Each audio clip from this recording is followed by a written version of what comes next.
Hi, everyone, and welcome back to Critical Reasoning. Now that we have gotten through the first module period on the argument basics, breaking down arguments, learning about deductive arguments, non-deductive arguments, we're going to turn to the things that go wrong with arguments. And this is pretty much what we're going to be doing for the remainder of the course. This module period and in this lecture video, we are going to cover some what you might call formal ways that arguments go wrong. Essentially, that we're going to look at a number of different patterns by which, or patterns that arguments follow in providing either insufficient support for the conclusion or sort of sneakily wrap up some false information, smuggling in a false premise, and consequently, the premises not providing adequate support for the conclusion. All right, so let's take a look at some of these. Well, the first thing we're going to do is we're going to do a little bit of a review concerning some of the stuff we talked about in the previous module period. And then we're going to sort of get a general understanding of what fallacies look like.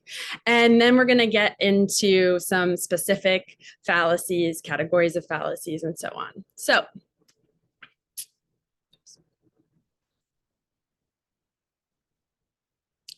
all right.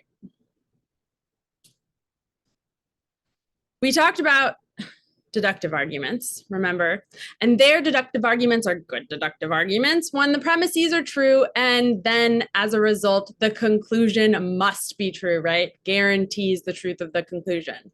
And we looked at what good non-deductive arguments look like. That where the premises are true, when the premises are true, they give us really good reason to think, right? That the conclusion is very likely true, at least enough true to buy, right? And one thing that we sort of were doing in that process when we're evaluating, the validity and soundness of deductive arguments, and when we're evaluating the strength and the cogency of non-deductive arguments, the first thing we did there, and the first thing that we're going to want to do when we're looking for fallacies, is break down the argument, right? Where we identify the conclusion, the main take-home message of the argument, and we look at the premises, the reasons for supporting that conclusion. And two really important things that we're going to be thinking about today, sort of taking another step further while we're learning about fallacies, different fallacy forms that arguments take, is considering whether all of the relevant information has been provided in the argument being given to us. So if you remember when we were talking about non-deductive arguments, and we were talking about Gina very likely being able to get some help on her resume, right? One of the concerns that got raised there was, hey, do we know that this help is free? The conclusion says that Gina can get free help, but I don't see any information in the premises, right? Telling us that, there's a standing long history of this particular university giving free help at these seminars for students, right? So there, someone might be concerned, if that was your stance you were taking, you're concerned that the argument didn't contain all the relevant information, right? So we're thinking about that. And then relatedly, we were also thinking about, do we know these certain facts, these claims in an argument are actually true, right? That was where we were going to perhaps turn to Google to fact check some of these things. So it's that kind of critical analysis of the reasoning process and of arguments that we are evaluating, whether or not we should buy a particular argument. Now, fallacies happen when on its face, an argument looks good, but in reality, either the premises are false or they fail to provide adequate support for the conclusion. And then when this happens, we don't have very good reason to believe that the conclusion of that argument is true. So one thing that you're going to notice pretty quickly when we start to get into the nitty-gritty details of different kinds of fallacies and things like this is that, again, we're going to find very different patterns by which premises kind of contain false information, wrap up false information in like a pretty package that makes it easy to miss. We see patterns of this sort of thing. We also are going to see patterns of ways in which arguments fail to provide adequate support for their conclusions. So what we end up with are roughly 3 categories of fallacies. Now, I've been saying, and I've been speaking abstractly, so don't worry if it doesn't totally make crystal clear sense to you what I mean when I'm saying like these patterns of ways that arguments sort of go wrong, right? So there, what we have essentially is a huge amount, a really diverse sort of phenomena of all of these different patterns, because as I would imagine many of you have figured out at this point, just in doing the work from the last module period, our thinking process is pretty complex, right? And our reasoning and how we, justify whether or not we buy conclusions to arguments, how we formulate arguments, give reasons to support these, these main messages, these conclusions to our argument. It's a really complicated process, right? And as a result, there's a lot of different patterns that people follow or arguments have followed, by which, whether it's intentional or not, people don't realize that they're saying something false, or they don't realize that, yeah, it looks like this piece of information is relevant, but it's actually not. So, and if you go on to, say, the Internet Encyclopedia of Philosophy, that's a pretty useful website, actually, and you look at fallacies, I think there's anywhere between 150 and 200 different fallacies listed. Like, people come up with a bunch of fallacies. Like, they identify a bunch of different patterns because that thought process is so complicated, and there's so many different ways, so many different patterns by which we can end up forming bad arguments, essentially. And something that'll sort of like help you navigate in your mind as you're learning about all these different kinds of fallacies is just really thinking about 3 main categories of fallacies. So the first one we'll talk about in a minute. It's not one that we're going to spend a lot of time thinking about in this class. It's concerning fallacies of ambiguity. It's the second 2 categories that we're going to spend a lot of time thinking about. They're ones that crop up and kind of like blindside us in a bunch of different ways. And really, instead of worrying about making sure you know the names of all of these individual fallacies, the main thing I want you to focus on is just being able to distinguish whether or not one of the 2 bottom fallacies here have been committed. But before we get there, let's just get to a real quick one, because this is one that probably has cropped up in your day-to-day life, when this is something that kind of happens when somebody almost intentionally misconstrues like the meaning of an ambiguous term. And it's the stuff where you feel like, oh yeah, technically, yeah, that's what that word means. I said that, but I didn't actually say that. So fallacies of ambiguity really are all about ambiguous terminology. Now, I want to be clear, this is much different than terminology that's vague. So, for instance, like I could say, oh yeah, that over there, right? It's pretty vague. That could mean you don't know what is on the other side of my computer screen, right? It could be a massive range of things, more things than we could like imagine, possibly calculate, whatever. Versus the meaning of a word like the word bank, right? So we have financial institutions. We also have riverbanks, right? We have like the little like stretch of sand that is running along like next to a riverbed. The term bank is ambiguous because unlike the other side of my computer screen, I could be referencing something using the word that with like any old thing, right? But with bank, there's only 2 concrete things. There's only 2 options. So it's messing with words that are like bank that people commit fallacies of ambiguity. And they can switch back and forth between different meanings, right? So we have this example here of the little cartoon. We have this guy trying to steal, shop owner calls him out for it. And then the guy tries to defend his actions and saying like, well, baseball players steal all the time. They're not doing anything wrong. So why am I? Right? And then like this like supposedly tricks the shop owner. Okay. I know it's a goofy little joke, but it really gets at the heart of what we're talking about here, where this guy's switching back and forth, right? When he says steal the first time, he's talking about it in the context of baseball. That's a much different context than what he was doing in the store, right?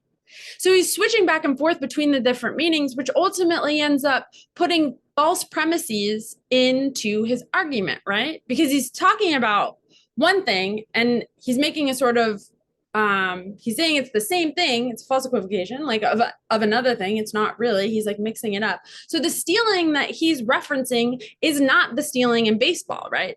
And to claim otherwise would be to make a false claim, right? Would be to, if he wrote it out, that would be a false proposition. We were talking about those facts of the matter, whether or not something in the argument is actually true. So when people commit fallacies of ambiguity, or arguments commit fallacies of ambiguity, they're switching back and forth. They're saying things ultimately that are false because they're trying to say that, yeah, this one word that means one thing in this context also applies to this context, when in reality, it clearly doesn't. All right.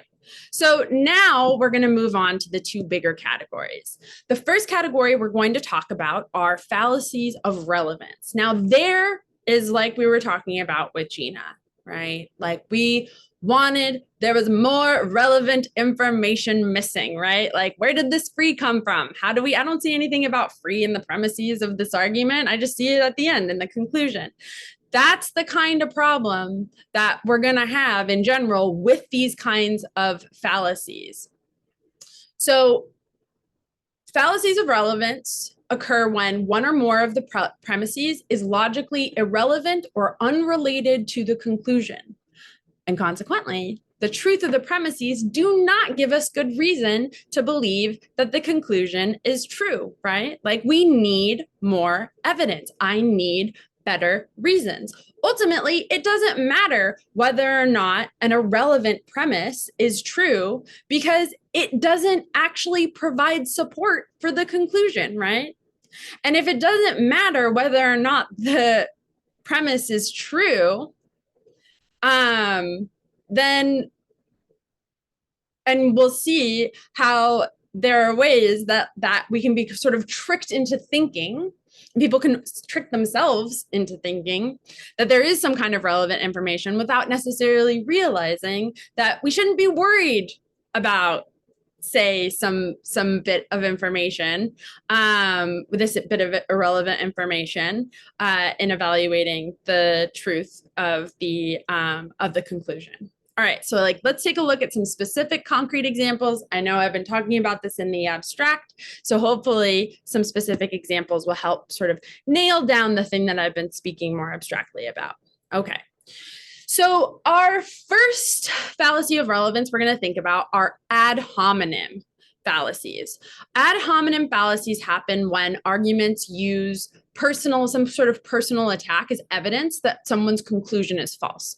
So ad hominem happens like I was saying, how you're going to form arguments behind your justification for thinking that, say, a deductive argument is valid and sound, right? Remember I was saying, or you're going to form an argument potentially saying why a deductive argument is invalid, right? So when we're thinking about responding to other arguments, we're forming arguments, and we're familiar with this at this point. So that's what's happening. It's the response bit that we see going on with ad hominem arguments. Their responses, they happen in response to other arguments. It's essentially something that people do in arguing against what somebody else is saying, arguing against someone's conclusion. And instead of appealing to relevant evidence, like the actual issues at hand, what happens in ad hominem arguments is that people appeal to a personal attack. Personal attacks are not, an attack on someone for something about, say, whether or not they're on their period, they're menstruating, right? Like that's not necessarily relevant to the actual point they're trying to make. So, yeah, let's think about this because I think probably a lot of you have unfortunately heard somebody say something like this or heard about somebody saying something like this to someone. We have a fight, say, between boyfriend and girlfriend, and the girlfriend is trying to explain to her boyfriend that he has been like really dismissive and unkind to her lately, and it's been wearing on her quite a bit. Like she could be saying like, I'm like waking up early and like making you breakfast every morning and like always trying to use a nice tone, blah blah blah blah blah.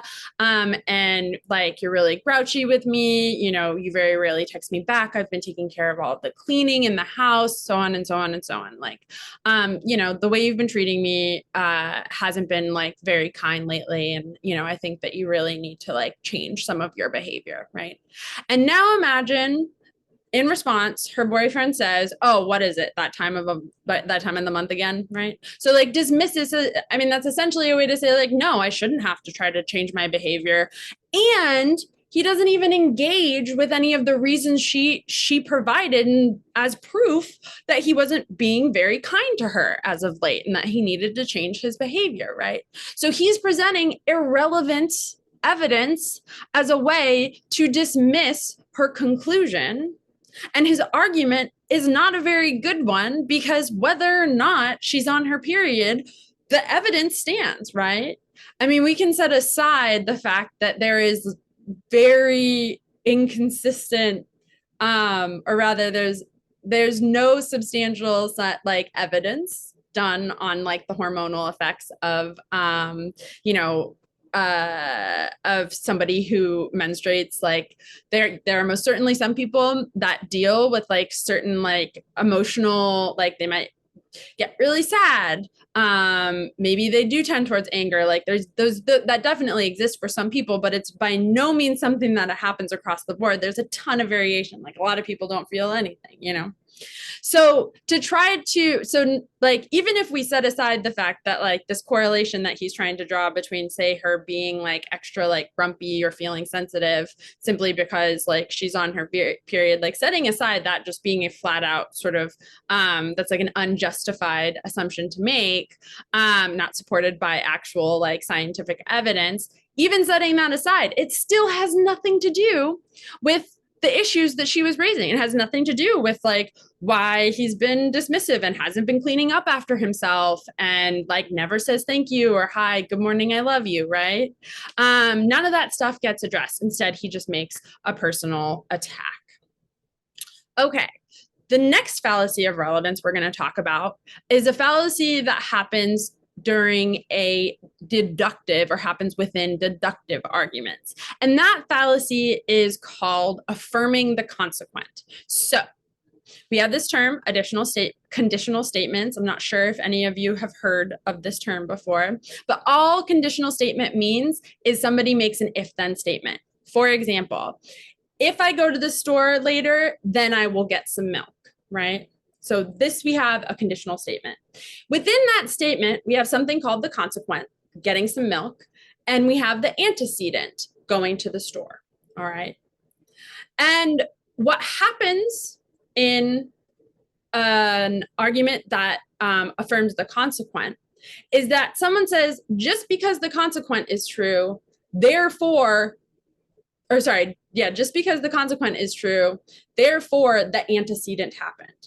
Now, something that happens with conditional statements almost all of the time, most of the time, is we use them to sort of make, we use them as a way to describe a certain like a causal chain, like a chain of like cause and effect, right? So like if I go to the store, then I plan on getting some milk. The problem is tracing our way back. There are so many different ways that certain things can happen, like getting milk in your fridge, right? There's not just one way that you get milk in your fridge, right? There's multiple different ways that could happen. Maybe that's what you said, that was your plan, but you forgot that you had like a Fresh Choice or some other grocery store like delivering your groceries and you ordered it last week. Or you talk to your friend later on the phone and your friend's like, hey, I'm going to the store. Want me to grab you anything? Like before they come over to hang out, right? Like there's a lot of different ways that milk can end up in your fridge. It doesn't necessarily just have to be you going to the store. So say you tell like whoever you live with, like your roommates, family, partner, kids, like, all right, so if I go to the store later, I'll get some milk. And then they come home and they see milk's in the fridge and they're like, oh, so you went to the store. But imagine in this situation that your friend actually just brought the milk by, right? So they're relying on just this thing, this one consequence, this one potential consequence, or rather this, they're looking to this one consequence that could have been brought about by a bunch of different things, ultimately as evidence that just one thing happened isn't very good evidence. So to get a sense of what I'm talking about here, if you haven't read it yet, we have on the screen another example of an argument that affirms the consequent. Here we have, okay, so if Carolina is from Portugal, then she speaks Portuguese. Hey, Carolina does speak Portuguese, so she must be from Portugal, right? There are a lot of different reasons why somebody might end up speaking Portuguese, right? Like maybe their parents speak Portuguese, and they don't live in Portugal. Maybe they learned it in school. Maybe Carolina isn't from Portugal, but she lived in Portugal for a while. Or maybe Carolina is from Brazil, right? There are other countries, there's like a whole other very big country where like most of the people there fluently speak Portuguese. So we can't just rely on the consequence of something that could have, this consequence could have been the consequence of a bunch of different things and then just say, well, because this is the reason that I have in mind that it would happen, therefore it must be that, right? We're missing relevant information. Specifically, we're missing information that tells us all of the Carolina is not from Brazil. Carolina only lived in Brazil when she was young. Carolina never learned how to speak Portuguese in school or anything like that. You know, like we need like a long, we're missing a lot of relevant information telling us that it's actually because she was born in Portugal that is the reason why that she speaks Portuguese. Okay. So the last fallacy of relevance that we're going to look at here is the straw man fallacy. So this is the fallacy that we probably run across the most. It's one of the most common fallacies that we run across. And what happens in straw man fallacies is that someone distorts or misrepresents another person's argument in a way that makes it easy to knock down or refute. So it's like very reflective of the thing that's actually happening there. And I would imagine a lot of you have probably had experiences where somebody gives a really uncharitable interpretation of something that you're arguing for, right? It's like, well, if you think that it's important for your kids or your partner or someone to like, if they're going out somewhere, to like text you and let you know when they get there safe, right? And you're saying like, hey, text me, let me know when you get in safe, right? And their response to you is like, you're trying to control me, just all, you know, you need to know everything I'm doing all the time, right? That's their response, right? That's a pretty uncharitable reading of the thing that you're actually saying. It's pushing your argument to the absolute extreme. You're asking for something much more reasonable than that, right?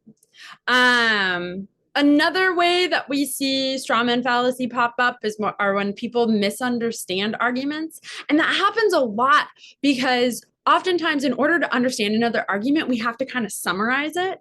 And so straw man fallacies can kind of pop up when we misunderstand another argument. And you'll see some great examples of this in the video here. So in order to watch the video here, what I'd like you to do is pause this video, and then in the file folder that this video is contained in on Blackboard, you'll see a link to the straw man fallacy. Click on that. Once you're done, come back and we'll move on, start talking about the next fallacy.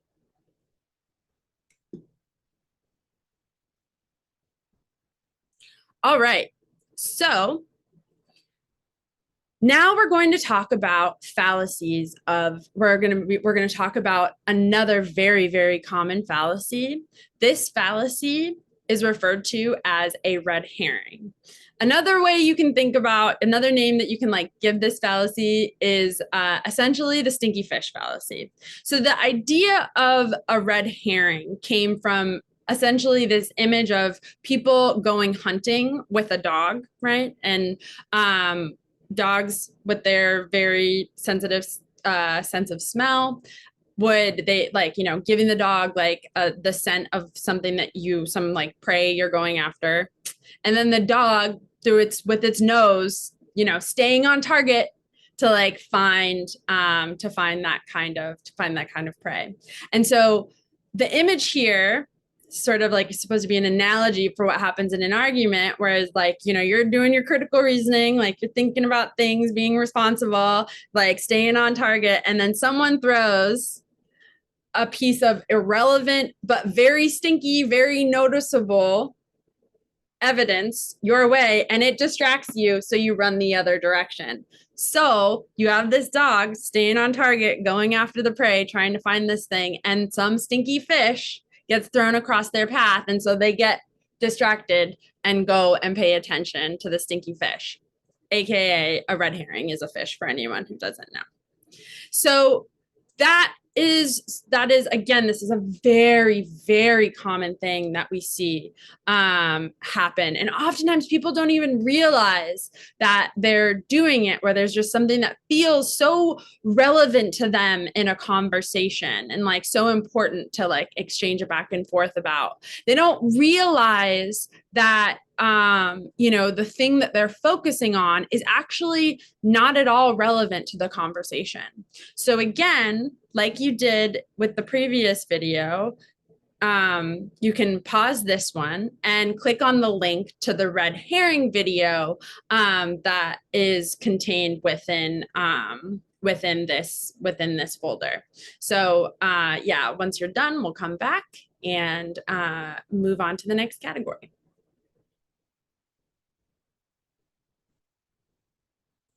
All right, the last fallacy of relevance that we are going to talk about is whataboutism. Now, whataboutism is sort of like if red herring made a baby with an ad hominem fallacy, like those two fallacies together made a baby. So the way whataboutism works is, and the term like derives specifically from people, in some kind of debate together, and then somebody going, well, what about? Well, what about? What about? Right? Like kind of rolls off the tongue a little bit. And what happens when people sort of commit this fallacy of whataboutism, they make an attempt to discredit their opponent's view by pointing to something that they say makes this person a hypocrite, but they just focus on this thing that makes a person a hypocrite instead of focusing on the actual matter at hand, right? So it's one thing if someone is saying, it's like, for example, imagine, maybe when you were younger, or if you've never been dishonest, like you can imagine somebody who was like dishonest, like when they were younger about things, like lied to their parents, or maybe even like cheated on a partner or something like this. And then they get older and they go like, Well, like being honest in a relationship is really important, or being honest with the people who are close to you. That's really an important thing. Like I expect people to do that in my life. And then someone in response to them says, well, what about when you did blah, blah, blah, blah, blah, blah? You're just a hypocrite. Like I can't even listen to you.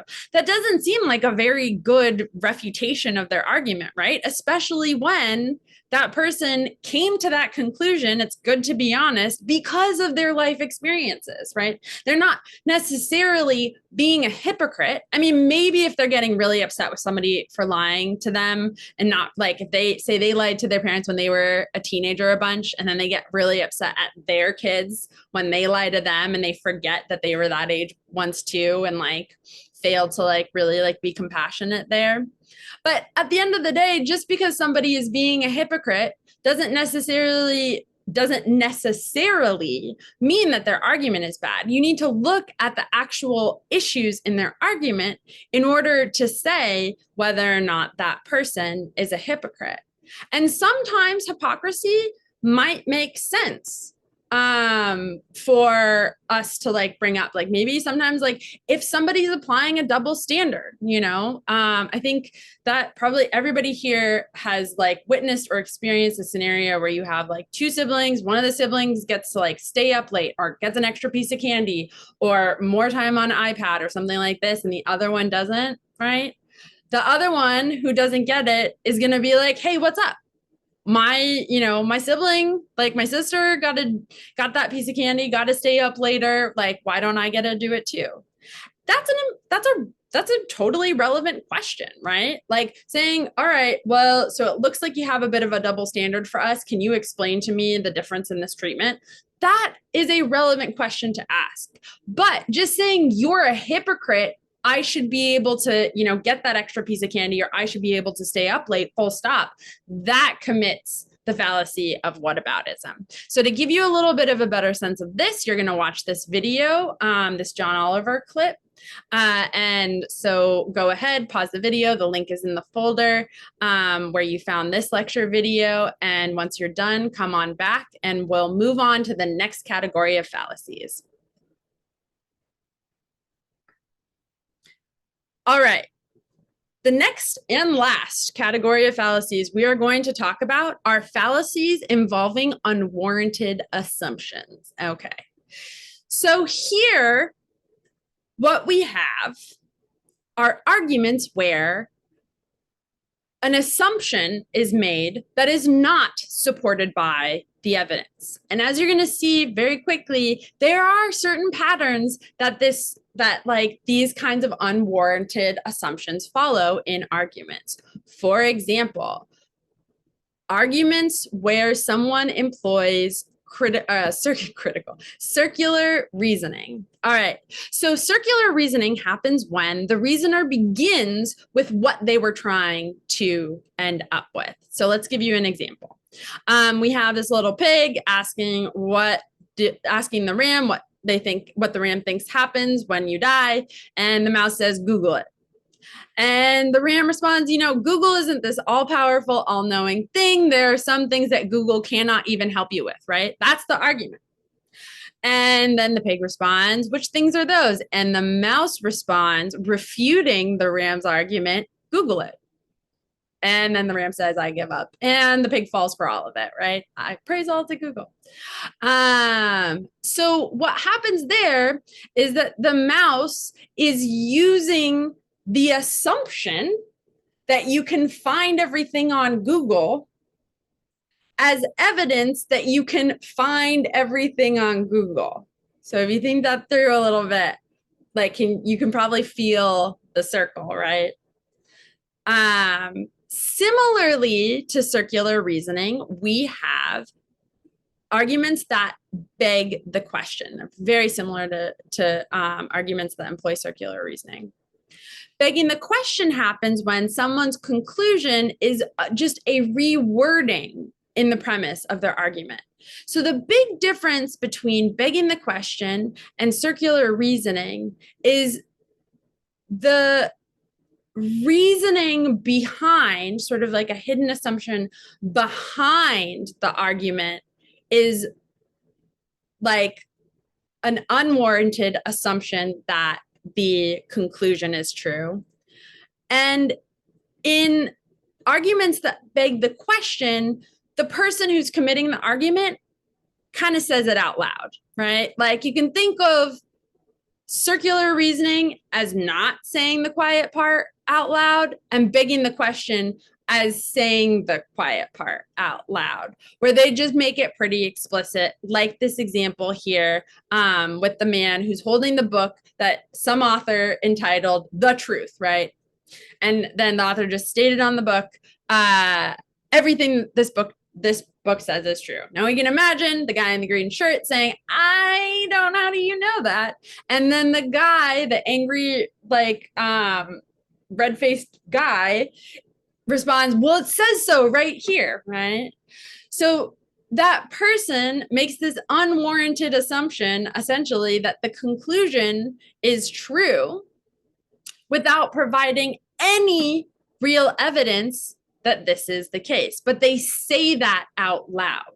Whereas when someone's reasoning is circular, they employ certain assumptions that concern the truth, that sort of rely on the conclusion being true in order to like justify making those assumptions, which it doesn't. They're unjustified because they don't prove the conclusion is true. They only operate if the conclusion is true. They only make sense if the conclusion is true, right? Whereas when someone begs the question, they're saying the quiet part out loud. They're going, okay, well, this book is titled The Truth, and everything that it says is true. Therefore, everything it says is true. And then when somebody pushes back on it, they just say it again. They say, well, that's what the title of the book is, right? The last fallacy involving unwarranted assumptions is the fallacy of the false dilemma. All right. So false dilemmas, and this is what probably my guess would be one of the most common fallacies of unwarranted assumptions false dilemmas essentially, and you'll see why in just a moment, they follow a specific structure or pattern for making false claims, having false propositions in their premises. All right, how does that work? So what they do is they reduce a response to complex issues to an either or choice. And then in doing that, the fallacy polarizes different stands on the issue and ignores common ground or some other solution. So essentially what happens there is that the person refuses to acknowledge, the person who commits the false dilemma or presents the false dilemma refuses to acknowledge that there's other reasonable positions between two extremes. They make a false claim about it only being these two very different extremes. So this is the kind of thing that happens oftentimes when someone, says like issues an ultimatum and says, if you do this thing, then that means you love me. And if you don't do this thing, that means you don't love me, right? Like they come up with there's only like two options for expressing love, according to this person. They're like, either you're going to do this and you're going to show me you love me, or you're going to do that and you're going to prove that you don't love me, right? And I think that unfortunately, I would guess a lot of you have had a lot of experience either seeing this, experiencing it firsthand, hopefully not doing this to other people too much, right? Because people are so different in how they express love, right? For some, some people, responding to text messages right away is a really hard thing. And then people who see that as a sort of affront or a dismissal of the importance of the relationship sometimes, say like, if you loved me, you would respond to my text messages right away. That's kind of a false dilemma because for me, I express my love. Although I'm very bad at texting, I express my love in other different, I think like pretty good, positive ways. There's other common ground. If you have an issue with how long it takes for somebody to respond to your text message, there's like a variety of different ways that you could come up with saying like, hey, it really hurts my feelings when you don't respond to my text message right away. Can we come to an agreement that like you won't like take any longer than a day to respond? something along those lines, like finding some kind of middle ground to let that person, sort of like respect what you need, honor what you need, while simultaneously honoring like their limitations, and being a good texter, being someone who texts back right away.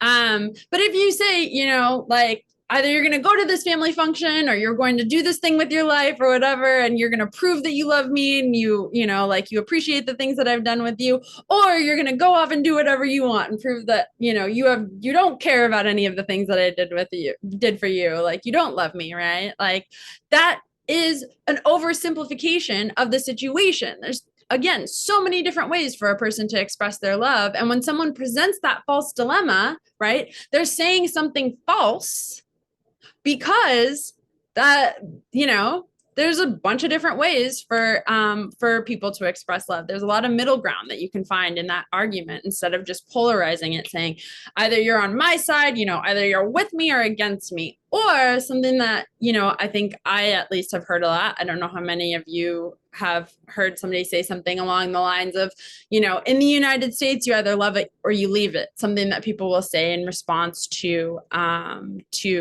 criticism of some kind of policy that the government has made. Like, well, if you don't like it, then you can get out, right? It's a lot more complicated than that. There needs to be space for criticism of the government in this country, in large part because it's a democracy, and that is a necessary component of a democracy, is that people are going to engage critically with different things that publicly elected representatives are doing. So to sort of just say, like, either you accept it or you dismiss it, really says something deeply false about what kind of government we have in this country, right? It's one that is, like, at the very least claiming to like, really value the democratic process. Okay.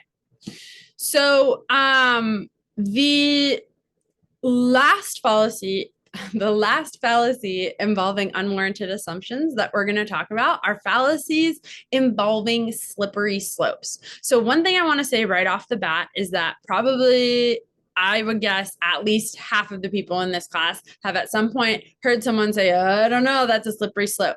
Some of the times that's a fine argument to make. Other times it is not a good one. And when it is not a good one, that's when it takes its fallacy form.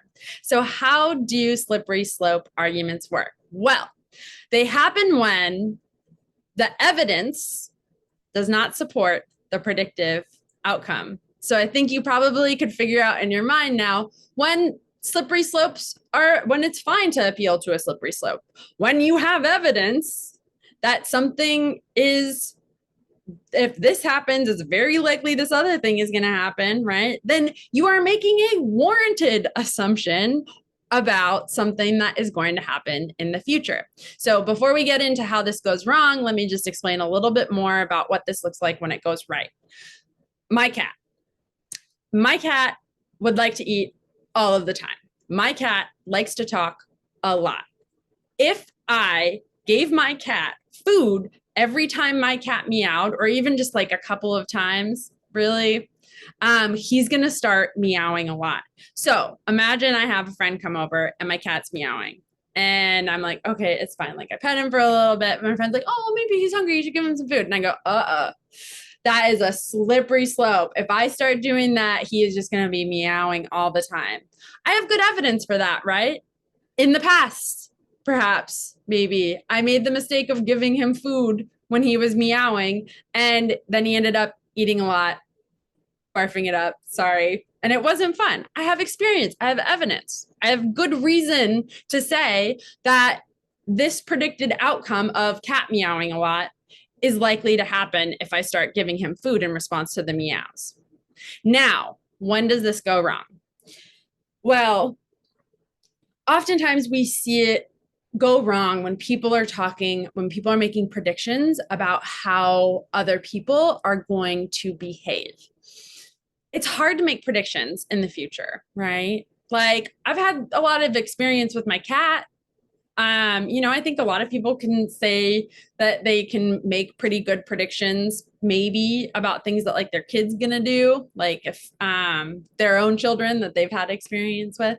Sometimes, to a certain extent, relationships, like we can guess what like family members, romantic partners, friends, like we can guess what they're gonna do, that sort of thing.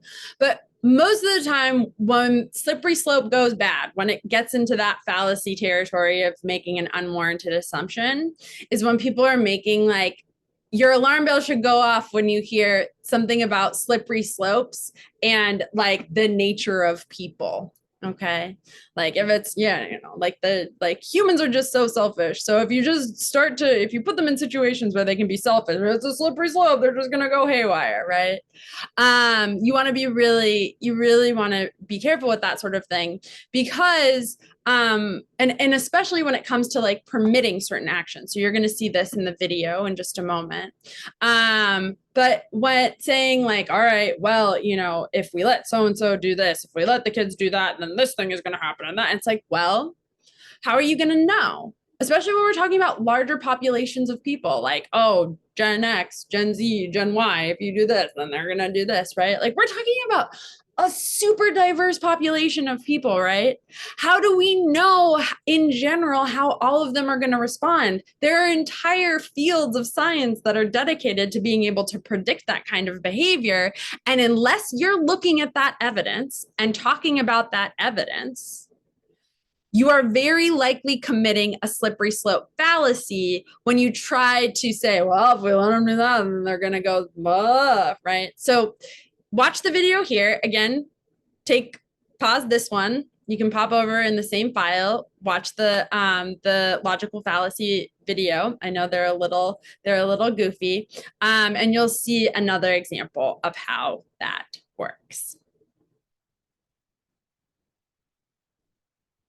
All right. Welcome to the end of the video. Thanks for getting through all of this. What this last little bit here is, it is another opportunity at extra credit. So the way that this is going to work, again, if you would like me to send this to you as a document, if you don't want to have to like write all of this out, completely fine. But this is this extra credit is going to be due at the end of the module period if you so choose to take me. Obviously, it's not mandatory, and it is worth up to 5 points, which again is a lot because there's only 100 points total in this class. So what you will do here is identify some kind of fallacy that you've heard at some point. And then what I want you to do is lay out that argument. So, you could say like the premises are boop, boop, boop. Conclusion is this. And then I want you to say which fallacy it commits, which of the fallacies we've learned about, talked about either in this video, was discussed in like other assigned material, which of the fallacies does it commit? And then from there, and when you identify which fallacy it commits, you'll have a much easier time answering these last two questions. So from there, what you want to think about is whether any of the premises were false. For example, did it commit a false dilemma? If so, where did it do it? Show me the premises, right? Or if it didn't, explain whether any of the premises failed to support the conclusion, right? Like, was there irrelevant information provided? Did someone sneak in a red herring? Did they fail to construct the argument, the thing they were arguing, the person they were arguing against? Did they fail to construct their argument in an accurate sort of way? And so on.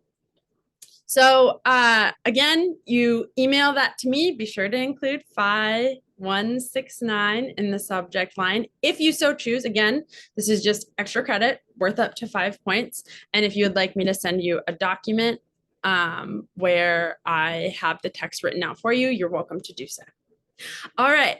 Thanks for getting through this video. If you have any questions, you are more than welcome to post them, or questions about, say, the material engagement or the module worksheet. You're welcome to post those questions to the Q&A forum. If it's of a more personal nature, you're welcome to just go ahead and email me. Best of luck with everything, and see you all next module period.